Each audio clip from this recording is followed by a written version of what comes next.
With the IPO limit order, there's one key metric you need to look out before your limit order. Basically, why these things go up for 1 to 10 minutes after open, 10 to 50%, is because people do limit orders, and when they buy in, it's basically like a boost in supply and demand, since all the limit orders are going in at once. Basically, the one key metric you need to look out for is the oversubscribe rate, or an easier version of that is how many pre-IPO shares you actually got. If you requested 100 shares and you got like 1, 2, maybe 5 shares, that means there's a high oversubscribe rate and everybody got allocated a small amount of shares. If you got allocated 50 out of 100, that means there's most likely a less oversubscribe rate and there's less demand for the IPO, maybe more shares available. If you got allocated 1 to 5 shares or less shares, then you can use more of your buying power to go in a limit order than that, because more people are going to be going in limit order and less people can actually sell this. Since people get allocated less shares, they're going to sell less at open,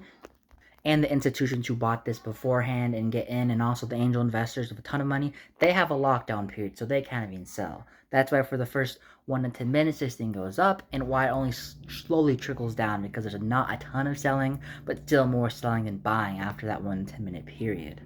This could be a tiny bit skewed because if you didn't know, bullish IPO, their team set a specific amount of shares for us, for like the Robinhood, the SoFi investors, for us. So we got a ton more shares than we're actually supposed to, which kind of messed up my plan.